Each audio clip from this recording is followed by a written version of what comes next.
네, 오늘도 주님의 영광이 충만한 거룩한 주일입니다. 오늘도 주님의 임재하심이 충만한 예배로 영광 돌리시기를 바라겠습니다. 다 같이 묵상 기도 드리심으로 11월 둘째 주일 예배를 주님 앞에 드립니다. 기도합니다.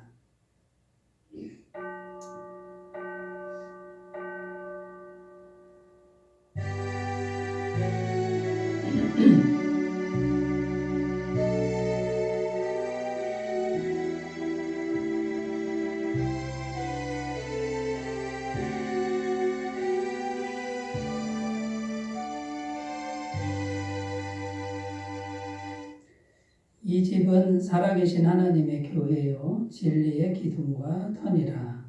하나님은 영이시니 예배하는 자가 영과 진리로 예배할지니라. 아멘. 교회를 사랑하시는 주님, 오늘도 우리에게 좋은 교회를 주셔서 하나님을 마음껏 예배하게 하시니 감사를 드립니다. 간절히 기도하오니 우리의 예배를 인도하사 영과 진리로 드리는 예배가 되게 하여 주시옵소서. 이 시간 거룩하신 주님께서 우리에게 임하시사 성령으로 충만하게 하시고 모든 상처를 치료하시며 모든 어둠의 세력들이 떠나가게 하여 주옵소서. 그리하여 예배드리는 모든 영혼들이 살아계신 하나님의 사랑을 깊이 경험하게 하여 주시옵소서. 예수님의 이름으로 기원하옵나이다. 아멘. 다 같이 찬송가 43장을 함께 부르겠습니다.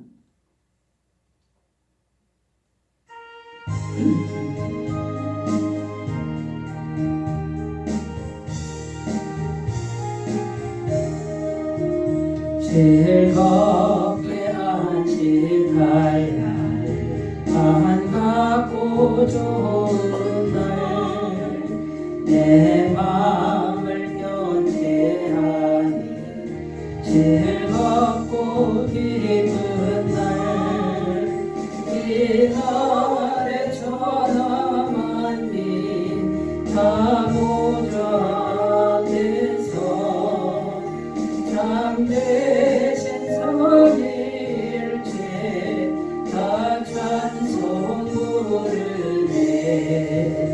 이날의 하늘에서 새 양식 내리네. 성회로 모이라고 종소리 울리네. 복음의 밝은 빛은 온 세상 비치며 또 영생 물이 흘러 시원케 하시네. 이 주일 시기로 새 은혜 입어서 영원히 쉬는 곳에 다 올라갑시다. 성부께 찬미하고 성자와 또 성령 참되신 삼위일체 다 찬송 부르세.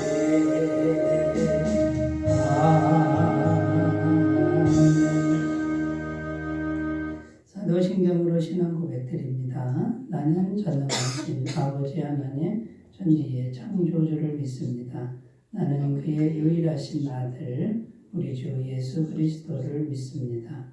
그는 성령으로 잉태되어 동정녀 마리아에게서 나시고 본디오 빌라도에게 고난을 받아 십자가에 못 박혀 죽으시고 장사된 지 사흘 만에 죽은 자 가운데서 다시 살아나셨으며 하늘에 오르시어 전능하신 아버지 하나님 우편에 앉아 계시다가 거기로부터 살아있는 자와 죽은 자를 심판하러 오십니다.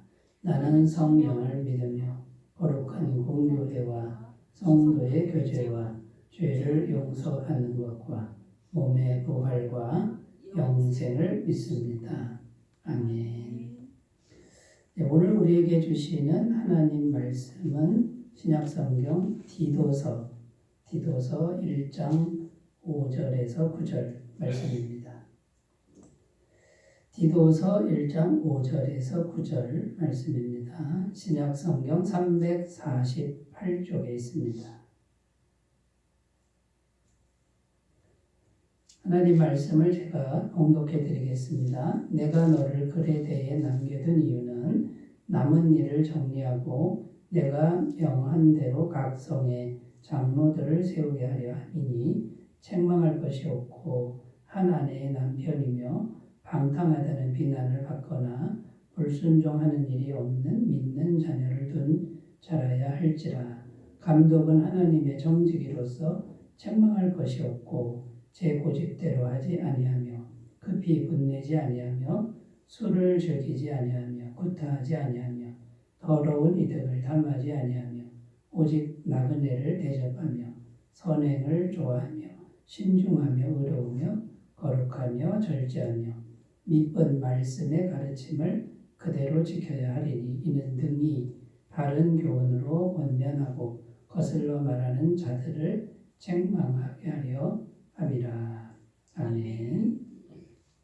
네, 오늘 말씀의 제목은 구원 이후에 교회 생활을 왜 해야 할까? 구원받은 이후에 교회 생활을 왜 해야 할까? 이런 제목으로 함께 은혜를 나누겠습니다. 제가 전도를 해보면 여러 사람들을 만나게 되는데 그 중에 이런 사람들이 있습니다. 예수님을 믿는 것은 좋습니다. 예수님을 믿는다고 합니다.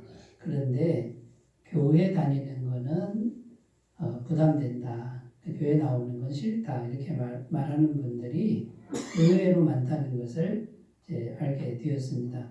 그러면 예수님 믿는 것은 좋은데 교회 나오는 것은 왜 부담됩니까? 이렇게 물어보면 매주일 교회에 매이는 삶이 싫다는 거예요.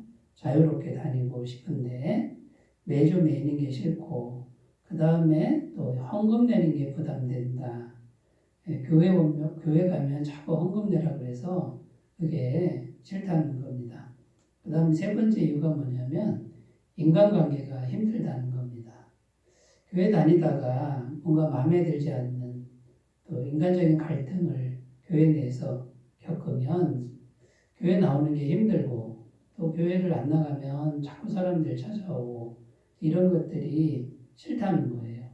이런 것들이 다 부담돼서 예수님 믿는 거는 좋은데 예수님만 믿으면 되는 거 아니냐. 교회 생활은 하기 싫다. 이렇게 말하는 사람을 이제 만나게 됩니다. 이해가 되지 않는 그런 말씀은 아닙니다만 이런 것들이 있기는 있습니다만 교회 생활이라고 하는 거는요. 그럼에도 불구하고 꼭 해야 되는 것이다 라는 겁니다. 교회 생활을 하지 않으면 신앙이라고 하는 것은요. 이게 보호가 될 수 없고요. 이게 보호되기가 어렵습니다. 신앙의 생명을 지키기도 어렵고 그 다음에 신앙의 그 성장이 되기도 어렵고 그러니까 이제 신앙인이라고 하기가 어려운 그런 상태로 이렇게 약해져 버리는 이런 일이 생긴다라는 것이죠. 그래서 많은 분들이 예수님은 믿는데 교회는 안 다닌다라고 하는 분들의 생각은 굉장히 위험한 생각이라는 겁니다. 혼자 예수 믿으면 되지 뭐 이런 생각은 정말 이거는 해서는 안 될 생각이고 그 다음에 혼자 신앙생활을 한다 그래서 절대로 그 신앙이 남아있지 않는다라는 것을 우리가 꼭 기억하셨으면 좋겠습니다. 먼저 오늘 이제 교회 생활을 왜 꼭 해야 되는지 살펴보는데 오늘 본문 말씀의 내용이 어떤 건지를 먼저 살펴보고 교회 생활을 왜 해야 되는지를 좀 더 살펴보도록 하겠습니다. 오늘 본문 말씀을 보면요. 이 디도서라고 되어 있는데 사도 바울이 디도라고 하는 제자에게 쓴 편지입니다. 근데 사도 바울이 디도라는 제자를 오늘 말씀 5절에 보면 그레데에 너 여기서 머물러라 이렇게 명령하고 사도 바울은 다른 곳에 선교하러 갔다라는 것을 알 수 있습니다. 5절 말씀 읽어보면요. 내가 너를 그레데에 남겨둔 이유는 남은 일을 정리하고 내가 명한 대로 각 성에 장로들을 세우게 하려 함이니. 자, 그레데 지역이 있는데 거기에 이제 여러 성들이 있는데 그 성마다 말하자면 장로들을 세워야 된다. 그럼 각 성에 교회가 생긴 것을 의미하는 겁니다. 예수 믿는 사람들이 모이기 시작한 것이죠. 그런데 그 예수 믿는 사람들이 모이긴 모였는데 체계가 없는 거예요. 이게 막 어떤 질서도 없고 그러니까 좀 어수선한 그런 교회 상태였습니다. 그래서 사도 바울은 그 교회를 좀 더 돌봐야 되는데 본인은 지금 하나님이 다른 곳에 가서 선교를 하라고 부르시기 때문에 디도라고 하는 말하자면 오늘날로 말하자면 목회자입니다. 그 목회자에게 이 각 성에 있는 교회를 돌아보면서 교회의 장로들을 세워라 이거예요. 이거는 교회 지도자들을 세우라는 거고 각 교회를 질서 있게 만들라는 그런 부탁을 하고 떠났다라는 것입니다. 자, 그런데 이제 이 장로님들을 세우라고 하는 이 의미가 뭐냐면 이 교회를 좀 교회답게 만들라 이런 의미가 되는 겁니다. 지금은 예수 믿는 사람들이 모이긴 했어도 질서도 없고 체계도 없고 신앙의 어떤 교육도 없고 여러 가지가 부족하니까 이제 지도자를 세워서 그 지도자로 하여금 그 교회를 돌보게 하는 그 일을 하라고 지금 맡겨놓은 것이라는 거죠. 자, 그런데 장로님들을 세우는데 그러면 아무나 세우면 되느냐? 무조건 그냥 아무나 세우면 되느냐? 그렇게 세우면 안 된다라고 하는 것이 6절부터 이제 9절까지 말씀인데 장로님들을 그냥 아무렇게나 세우면 교회가 어떻게 되겠어요? 교회가 더 나빠지게 되는 거죠. 지도자를 엉망으로 세우면 안 된다라는 거예요. 그래서 어떤 사람을 세워야 되느냐가 나오는데 6절 말씀에는 가정의 모습이 모범이 되어야 된다. 그런 내용입니다. 6절 읽어보면 책망할 것이 없고 하나님의 남편이며 방탕하다는 비난을 받거나 불순종하는 일이 없는 믿음의 자녀를 둔 자라야 할지라. 교회 지도자로 세워야 되는데 가정이 엉망입니다. 가정을 제대로 못 돌보는 사람, 그 교회 지도자가 될 수가 없다. 그 사람 세우면 안 된다 이런 내용이고요. 두 번째 7절 8절은 뭐냐면 인격에 대한 겁니다. 인격과 성품이 좋아야 된다라는 것이죠. 7절 8절 읽으면 감독은 하나님의 정직이로서 책망할 것이 없고 제 고집대로 하지 아니하며 급히 분내지 아니하며 술을 즐기지 아니하며 구타하지 아니하며 더러운 이득을 탐하지 아니하며 오직 나그네를 대접하며 선행을 좋아하며 신중하며 의로우며 거룩하며 절제하며. 인격과 성품이 좋지 않은 사람을 지도자로 세우면 그 교회가 어떻게 되겠느냐라는 것이죠. 그러니까 인격과 성품이 사람 보기에도 하나님 보시기에도 좋은 사람을 세워야 된다. 그러니까 장로님을 세우는 일은 이거는 쉬운 문제가 아니다. 사람을 잘 보고 세워야 된다. 세 번째는 신앙적으로 성숙해야 된다라는 겁니다. 9절을 읽어보면요. 이쁜 말씀의 가르침을 그대로 지켜야 하리니 이는 능히 바른 교훈으로 권면하고 거슬러 말하는 자들을 책망하게 하려 함이라. 교회는 신앙 공동체입니다. 세상 단체가 아니죠. 세상에서 하는 걸 그대로 교회에서 한다 그러면 그건 교회가 더 이상 될 수가 없습니다. 그러니까 신앙이 훌륭한 사람을 지도자로 세워야 교회를 신앙 공동체로 인도할 수 있다라는 겁니다. 그러니까 말씀도 알아야 되고 교리도 알아야 되고 성령도 알아야 되고 예수님 믿는 게 뭔지도 아는 사람을 세워야 된다. 자, 그런데 이렇게 장로를 세워서 교회를 지금 잘 세워라. 지금 사도 바울이 디도에게 이렇게 지금 부탁한 것이잖아요. 그러니까 이제 교회를 잘 세워라 이는 무슨 의미입니까? 교회는 꼭 필요한 것이다라는 거죠. 교회가 정말 중요한 것이다. 이 교회가 어떻게든지 설 수 있도록 네가 노력을 해야 된다. 교회가 허지부지 되면 안 되고 이상해지면 안 된다. 교회를 잘 세우도록 해야 된다. 근데 교회를 잘 세우려면 지도자들을 잘 세워야 된다. 이런 내용이 되는 겁니다. 사도행전에 나오는 사도 바울을 이제 모습을 보면 어떻게 되냐면요. 이 사도 바울은 포로를 단신 들어갑니다. 불모지에 들어가서 전도를 합니다. 그럼 예수 믿는 사람 몇 사람 또 몇 가정이 모이면 교회가 하나 생기죠.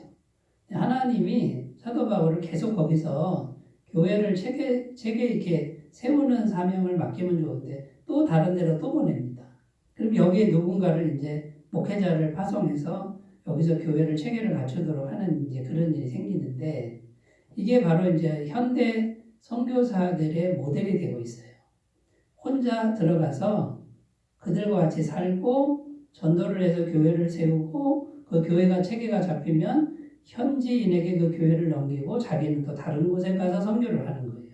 이게 선교사들의 루틴이에요. 오늘날 대부분의 건강한 선교사님들은 다 이런 식으로 합니다. 들어가서 교회를 하나 이렇게 세워놓는 거예요. 건강한 교회 세워놓고 이 교회가 계속해서 뭔가를 할 수 있을 정도의 독립된 교회를 세워놓고 선교사들은 또 다른 교회에 가서 또 교회를 세우는 거예요. 그러니까 교회는 꼭 있어야 되는 것이다. 여러분 왜 이렇게 교회를 들어가서 전도해서 왜 교회를 이렇게 만드는 걸까요? 그냥 예수 믿는 사람만 만들어 놓고 교회는 세우지 말고 나오면 되지 않습니까? 혼자 뭐 예수 믿게 놔두면 되는 거 아닙니까? 그렇게 해서는 안 된다라는 거예요. 왜 그러냐면 첫 번째는 생명의 보존을 위한 것이다. 신앙의 생명을 지키기 위한 것이다. 교회가 건강한 교회가 서 있지 않으면 신앙의 생명은 지켜질 수가 없다라는 거예요. 병들고 병들다가 죽어버리게 되는 거죠. 그러니까 건강하게 아기가 커야 되는데 이제 자꾸 병들고 죽는 거죠. 마태복음 13장 4절 7절 읽겠습니다. 뿌릴새 더러는 길가에 떨어지매 새들이 와서 먹어버렸고 더러는 흙이 얕은 돌밭에 떨어지매 흙이 깊지 아니하므로 곧 싹이 나오나 해가 돋은 후에 타서 뿌리가 없으므로 말랐고 더러는 가시떨기 위에 떨어지매 가시가 자라서 기운을 막았고. 마태복음 13장에 나오는 씨 뿌리는 자의 비유인데 핵심이 뭐냐면 우리가 말씀을 듣고 구원을 받는데 그 말씀이 소멸될 수 있다라는 내용이에요. 길가에 떨어지니까 새들이 먹어버렸고 가시떨기 근심 염려가 있는 밭에 말씀이 떨어지는데 말씀이 자라질 않고 죽어버리는 거예요. 가시떨기도 그렇고요. 그러니까 예수님 믿는 신앙이 여기 뿌려져도 이게 소멸될 수 있다. 죽을 수 있다라고 성경은 증언하고 있는 겁니다. 자, 구원을 우리가 받았습니다. 구원을 받았는데 혼자 있으면 교회 생활을 하지 않으면 신앙의 생명이 죽을 수도 있다. 그런 의미가 되는 겁니다. 여러분 구원받은 것은요. 아기가 태어난 거예요. 아기가 태어난 거. 거듭났다 그러잖아요. 새로 태어난 거예요. 육신의 나이는 상관이 없고요. 예수님 딱 믿으면 아기예요. 아기. 구원받았다 그러면 갓난아기라는 거예요. 근데 갓난아기 놔놓고 부모가 너 혼자 이제 내가 너 낳았으니까 혼자 살아라. 그럼 그 아이가 살 수 있습니까? 살 수가 없다라는 거죠. 시름시름 앓다가 배고프다가 결국은 혼자 버려지게 죽게 되는 거예요. 생명을 잃어버리게 된다라는 겁니다. 여러분 선교사님들이 그렇게 목숨 걸고 홀로 단신 들어가서 전도해가지고 왜 교회를 세우겠냐 그 말이에요. 교회가 있어야 신앙의 생명이 이렇게 보호받을 수 있고 보존될 수 있고 양분이 공급될 수 있다는 겁니다. 종교개혁자 칼뱅은 기독교 강요에서 이렇게 기록합니다. 교회를 어머니라고 부르면서 하나님을 아버지로 섬기는 사람에게는 교회가 어머니가 되어야 한다고 말한다. 어머니가 나를 잉태하고 낳고 기르시는 것처럼 교회는 신자들의 영적 생명을 양육하는 어머니의 품과 같다. 아무라도 어머니가 없이는 태어날 수도 없고 바르게 성장할 수 없듯이 신자에게 교회가 없이는 그 영적 생명이 자랄 수가 없다. 종교개혁자 칼뱅은 교회는 어머니다. 어머니 품이다. 어머니가 없이 어떻게 구원받은 사람이 생명을 지킬 수 있겠느냐. 교회를 떠나서 구원도 없다라고 칼뱅은 말하고 있는 거예요. 구원받은 후에 나 홀로 신앙, 나 혼자 신앙생활 하지 뭐. 나 예수 믿고 구원받았으니까 다 됐다. 더 이상 할 게 없다. 이렇게 생각하는 분들은 장애인 신앙이 됩니다. 자기 스스로는 장애가 없다고 생각할지 모르지만 건강한 사람이 봤을 때는 장애가 많은 거예요. 장애가. 뭔가가 이상한 거예요. 고린도전서 12장 27절 너희는 그리스도의 몸이요 지체의 각 부분이라. 자, 구원받았는데 성경에 뭐라고 되어 있습니까? 교회의 몸이다. 우리가 다 교회의 한 부분이에요. 붙어 있어야 되잖아요. 머리는 예수님이고. 그런데 나 떨어져서 혼자 살래 그러면 예를 들어 손에 해당하는 성도가 나 혼자 떨어져서 살래 그러면 장애인이 되는 거죠. 그리고 그 손은 아무 쓸모도 없이 이제 말라서 죽게 되는 이런 일이 생긴다라는 거예요. 구원받은 이후에는요, 몸에 붙어 있어야 되는 거예요, 몸에. 그렇지 않으면 장애가 심각한 장애인 신앙이 될 수밖에 없다라는 것입니다. 또 혼자 신앙생활하면 어떤 일이 생기냐면 성령님의 임재가 소멸될 수도 있다고 성경은 말씀하고 있습니다. 사도행전 2장 42절 43절 그들이 사도의 가르침을 받아 서로 교제하고 떡을 떼며 오로지 기도하기를 힘쓰니라. 사람마다 두려워하는데 사도들로 말미암아 기사와 표적이 많이 나타나니. 초대교회 성도님들은 구원받은 이후에 자꾸만 모였습니다. 모이면 잡혀가는 시절입니다. 로마에 잡혀가서 고문당하고 죽을 수도 있는 생명의 위협을 느끼는데 자꾸 모이는 거예요. 모여서 말씀 듣고 성찬식하고 기도하고 그랬더니 성령의 임재가 충만했다. 이 성령의 임재가 충만하니까 나가서 담대하게 복음을 전하고 그런데 그 힘든 시절에 계속 교회는 성장하는 거예요. 그런데 혼자 있는 사람은 이 성령의 능력을 경험할 수가 없다는 거예요.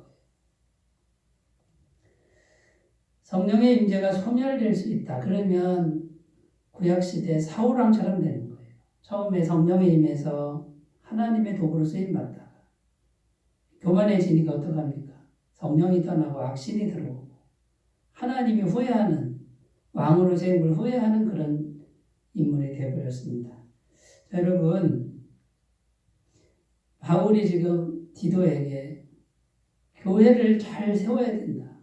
교회를 어떻게든지 건강하게 세워야 된다. 그래서 장로님들 꼭 세우고 돌아봐라. 왜 이렇게 얘기했냐면요. 그 구원받은 사람들 생명을 지키기 위해서 그래서 이렇게 신신당부하는 그런 내용이라는 겁니다. 여러분 이 말씀이 오늘 우리 모두에게 똑같이 다가오는 말씀이 되셨으면 좋겠습니다. 교회를 우습게 여기지 말고요. 좀 힘들고 번거롭다고 피해가지 않으셨으면 좋겠습니다. 그리고 거기서 힘든 거 겪으면서 신앙 훈련하면서 교회를 만약에 내가 세워간다 그러면 그것이 정말 하나님이 기뻐하시는 일이고 또 그 사람에게 하나님의 은혜가 엄청나게 온다라는 거 여러분 꼭 믿으셨으면 좋겠습니다. 두 번째 왜 교회 생활을 해야 됩니까? 신앙의 성숙을 위해서. 교회 생활을 해야 신앙이 잘할 수 있습니다. 혼자 있는 사람 신앙이 잘하지를 않습니다. 에베소서 4장 13절 14절을 읽겠습니다. 우리가 다 하나님의 아들을 믿는 것과 아는 일에 하나가 되어 온전한 사람을 이루어 그리스도의 장성한 분량이 충만한 데까지 이르리니 이는 우리가 이제부터 어린아이가 되지 아니하여 사람의 속임수와 간사한 유혹에 빠져 온갖 교훈의 풍조에 밀려 요동하지 않게 하려 함이라.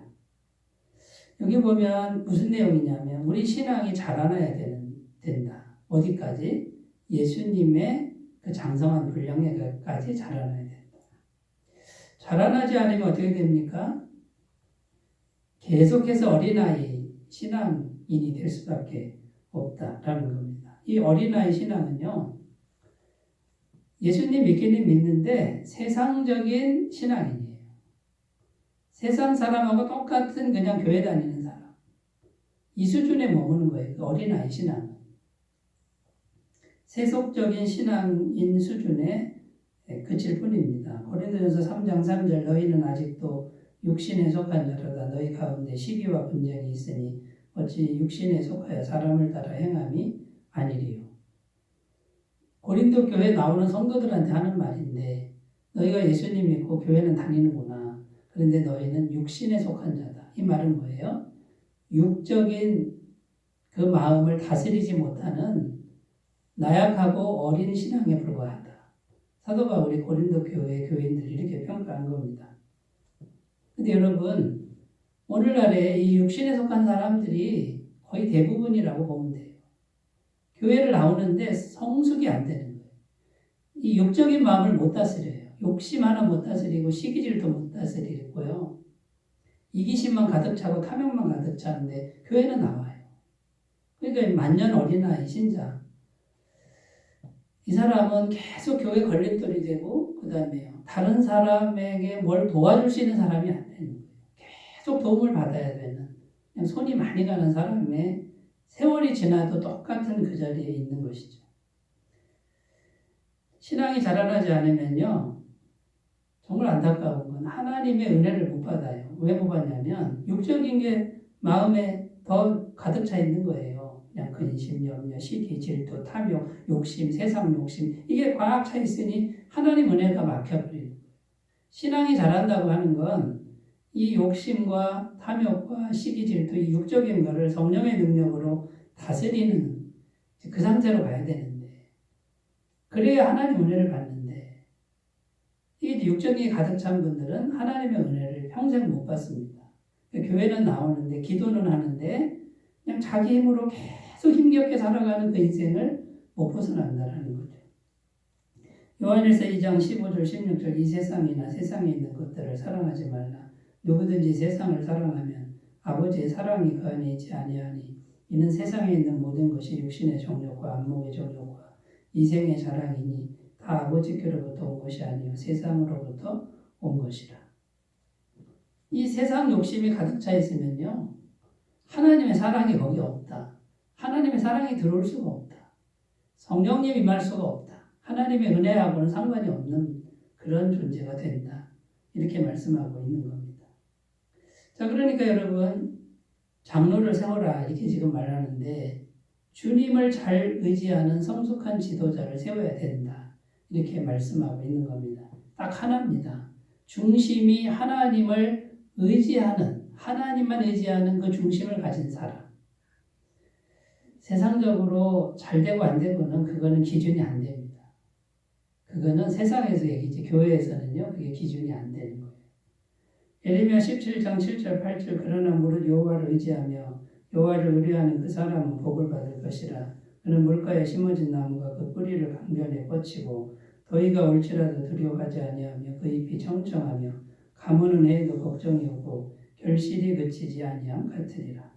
하나님의 은혜는 세상 걸 많이 이루는 사람에게 오는 게 아니라 오직 중심으로 하나님만 의지하는 사람, 그거를 가꾼 사람, 그 사람에게 하나님이 임하셔서 시냇가에 심은 나무 같은 인생으로 만들어 주신다고 약속하고 있습니다. 여러분 교회 생활 꼭 하셔야 됩니다. 번거로운 게 있습니다만 교회 생활을 해야 신앙이 성숙하고요. 신앙이 성숙하면 일단 내 인격이 훌륭해지고 마음이 평안해집니다. 두 번째 성령의 임재가 충만해져서 하나님의 은혜와 복이 끊임없이 옵니다. 그리고 내가 건강해지고 내가 성숙해지니 내 옆에 있는 사람이 다 은혜를 받습니다. 가정이 은혜를 받고 일터가 은혜를 받고 교회마저 은혜를 받는 거예요. 저는 목회자로서 소원이 뭐냐면 우리 교회 성도님들이 다 신앙이 성숙한 이 육적인 걸 다스리는 그런 성숙한 신앙인이 되기를 바라는 거예요. 그게 안 되면 교회는 소망이 없어요. 감사하게도 우리 교회는 신앙이 성숙해가는 분들이 보여서 이 마음을 다스리는 분들이 한 분, 두 분 늘어나고 있는 거예요. 그러면 성령의 임재가 충만해질 것이고요. 시간이 가면 갈수록 육적인 기운들은 약해지는 교회가 될 겁니다. 이건 제가 할 수 있는 게 아니라 성령이 오셔서 반드시 그렇게 만들어 주실 줄로 믿습니다. 그러면 교회는 이제 정말 신령한 교회가 되는 거고 능력의 통로가 되는 교회가 될 줄로 믿습니다. 이 부르심에 정직하게 반응하셔서 나오시기를 바라겠습니다. 자, 세 번째는요. 교회 생활 왜 해야 됩니까? 세 번째는 영적 전쟁을 위한 것이다 라는 겁니다. 영적 전쟁은 마귀하고 싸움이죠. 우리가 살아가는 이 현실은 마귀의 존재가 있다고 성경은 분명히 증언합니다. 베드로전서 5장 8절 근신하라 깨어라 너희 대적 마귀가 우는 사자같이 두루 다니며 삼킬 자를 찾나니. 성경이 분명히 증언하는 건 마귀는 진짜 있다는 거예요. 그런데 그 마귀가 어떻게 하고 있다고요? 성도를 사자처럼 삼켜버리려고 지금 으르렁거리고 있는 게 우리 현실이라는 거예요. 이걸 우리가 안다 그러면, 이걸 진짜 믿는다 그러면 우리가 이렇게 느슨할 수가 없어요. 뭐 세상과 적당히 타협하고 뭐 그냥 적당히 그냥 죄도 짓고 이렇게 할 수가 없는 거예요. 이거는 완전히 이건 죽는 길이거든요.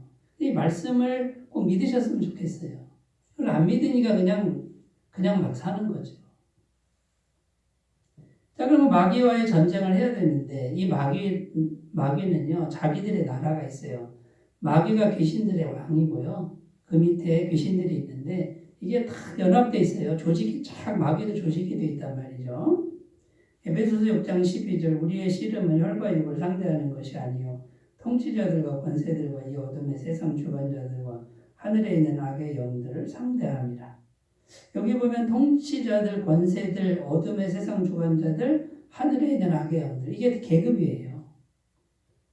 마귀 나라에 딱 그 군대 조직이 있단 말이에요. 이게 연합하고 있는 거예요. 그럼 우리는 어떻게 해야 됩니까? 혼자 싸워야 됩니까? 우리도 연합을 해야죠. 교회가 연합하는 곳이다. 그 말이에요. 예수님 모시고 성령 충만함 받은 사람들이 이렇게 딱 연합해서 질서를 딱 잡고 한 몸이 딱 돼가지고 이 마귀의 세력과 이걸 싸워야지. 혼자 다 떨어져가지고 모래알처럼 나약한 사람들 혼자 떨어져서 어떻게 마귀를 이깁니까? 이길 수가 없는 거예요. 이거는 백전백패인 것이죠. 자, 성도들도 잘 연합해야 된다라는 겁니다. 전도서 4장 12절 한 사람이면 패하겠거니와 두 사람이면 맞설 수 있나니 세 겹줄은 쉽게 끊어지지 아니하느니라. 세 사람만 모여도요 절대로 흡족도 안 한다는 거예요. 진짜 신앙 성숙한 사람. 이 성도들이 연합하는 게 왜 그렇게 중요하냐면요. 그 아프리카 오지에 선교사님 가정이 이제 들어가서 선교를 하는데 거기 이제 토착민들 신앙이 있을 거 아닙니까? 자기 신이 있는데 새로운 신을 모시는 선교사가 오니까 이 우상을 숭배하는 인디언이 밤에 습격을 해서 다 죽이자고 이제 그렇게 결의를 했다는 겁니다. 그래가지고 이제 무장을 하고 딱 습격을 했는데 그때 한국에서 그때가 한 밤 10시 중보기도 시간이 있는데 그 모교회에 있는 권사님들 27분이 나와서 그 선교사 가정을 위해서 막 기도를 했다는 거예요. 근데 막 그 기도의 시간에 기도회를 하는데 그날따라 막 성령이 불같이 임해가지고요. 그냥 막 기도가 막 엄청나게 뜨겁게 되더라는 거죠. 그런데 얼마 후에 선교사님으로부터 편지가 왔는데 그저 아프리카 오지에 있는 우상을 숭배하는 그 제사장이 있을 거 아니에요, 제사장. 네, 무당이 있을 거 아니에요. 그 무당이 사람들을 데리고 와서 무릎을 꿇고 하나님 믿겠다고 이런 사건이 벌어진 거예요. 그 선교사님 영문을 몰라가지고 알아보니까 죽이려고 왔는데 아니 그 선교사님 집 주변에 그냥 막 엄청난 그 거인 같은 중부장한 사람들이 27명의 군사가 다 호위를 하고 있어서 무서워서 도망갔다라는 거죠. 이게 이제 중보기도, 한국에서 중보기도를 했는데 이 오지에서는 그렇게 환상이 보인 거예요. 이 사람들이, 이 인디언들이 무서워서 공격을 못하는 이런 간증을 제가 들은 적이 있습니다. 여러분, 떨어져 있어도요, 우리가 기도로 연합하고, 그 다음에요, 사랑으로 연합하고, 함께 연합하면요, 이 마귀의 세력이 무서운 것 같아도 이걸 이길 수 있다는 거예요. 이걸 물리칠 수 있다는 거예요. 여러분, 교회 생활을 조금 더 진지하게 하셨으면 좋겠습니다. 건성건성 하지 말고. 그냥 내 일 하는데, 내 사업 하는데, 그냥 액세서리, 그냥 좀 필요한 이런 쪽으로 생각하시면 이런 은혜는 없어요. 이 엄청난 은혜를 받을 길이 없어요. 교회가 곧 하나님인 거예요. 하나님의 권세와 능력이 우리와 함께하는 길이 교회 생활인 것이에요. 여러분, 매이는 거 부담되고 헌금 내는 거 부담되고 인간관계 부담되고 여러분 교회 생활 그렇게 안 해도 돼요. 바쁜 일 있으면 다녀오셔도 되고요. 헌금 내기 싫으면 안 내셔도 돼요. 그런데 교회 생활을 소중하게 하시면요. 하나님의 권세를 덧입는 길이에요. 지금 이게 부담된다고 하는 분들은 이 영적인 비밀을 전혀 모르고 다분히 이기적인 거예요. 자기만 생각하는 아주 그냥 조금이라도 내가 불편한 건 하지 않겠다라고 하는 너무나 소극적인 신앙인들. 이런 상태로는 하나님의 도구로 쓰임 받을 수도 없고 어디 가서 전도 한 명도 못합니다. 하나님 증거 한마디도 못합니다. 어린아이가 무슨 전도를 하겠습니까? 말로만 하는 거죠. 그냥 생각만 하는 거죠. 여러분, 주님을 만홀히 여기지 마시고 연합하셨으면 좋겠습니다. 그리고 교회 와서 제대로 배우시고 제대로 신앙생활 하시고 이 성령의 능력 제대로 받으시고 변화되시는 그냥 겉으로만 다니지 말고 속을 뒤집어 엎어서 이 세상 욕심 다 내려놓고 이기적인 거 다 내려놓고 이 속을 갈아엎는 그래서 성령의 능력으로 새롭게 되는 귀한 성도님들 다 되시기를 바라겠습니다. 기도하겠습니다. 하나님 아버지, 구원받은 것은 다가 아닙니다. 그냥 갓난아기로 태어난 것뿐입니다. 갓난아기로 태어났는데 다 됐다라고 하는 건 거짓말입니다. 잘못 알고 있는 겁니다. 얼마나 많이 배워야 되고 얼마나 많은 양식을 먹어야 되고 얼마나 많은 훈련을 해야 되는지 아직도 갈 길이 먼데 구원받았다고 예수님 믿었다고 다 된 것처럼 생각하는 이 너무나도 말도 안 되는 이 말에 속지 않게 하시고 오직 우리가 교회 생활을 통해서 예수님처럼 닮아가고 성숙해가는 그런 신앙이 되도록 도와주옵소서. 예수님의 이름으로 기도드립니다. 아멘. 찬송가 216장을 부르겠습니다.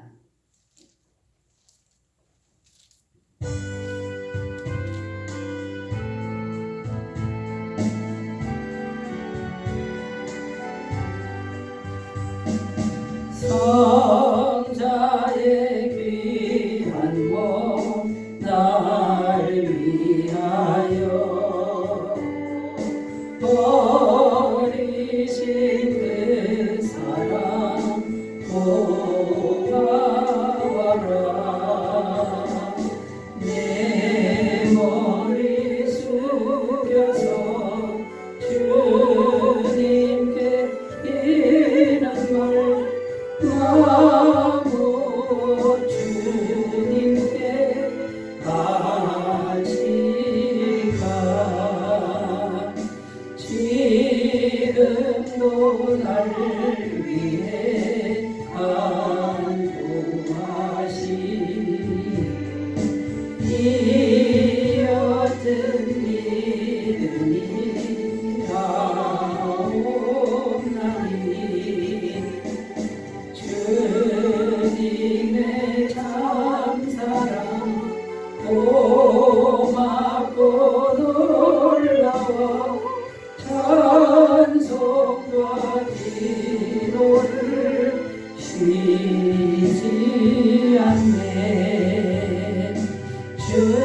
주님의 십자가 나도 지고 신실한 믿음과 마음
17일 주일은 추수감사주일로 지킵니다. 한 해 동안 함께해 주신 하나님께 모든 것을 감사로 영광 돌리는 절기가 되시기를 바라겠고요. 다음 주에는 성찬식이 있겠습니다.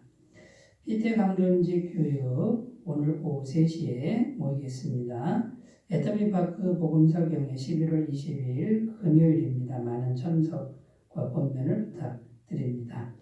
다른 광고 주고 참조하시고요. 이제 사랑의 나눔 찬양하고 축도로 예배를 마치겠습니다.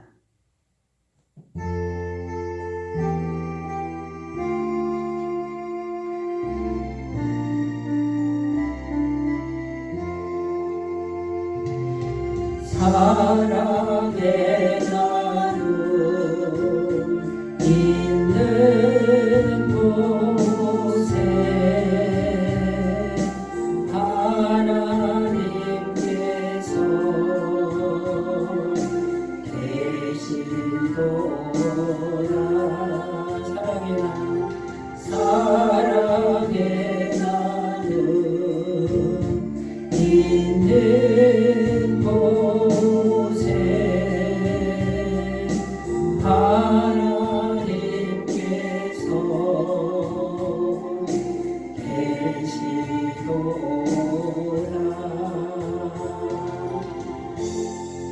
이제는 우리 주 예수 그리스도의 은혜와 하나님 아버지의 무한하신 사랑하심과 성령님의 교통하시는 은총이 교회를 소중히 여기고 교회의 일원이 되며 교회에서 하나님이 기뻐하신 모든 걸 배워서 그리스도에까지 장성하기를 소원하는 주의 모든 백성들에게 영원토록 함께 하시기를 간절히 축원하옵나이다. 아멘.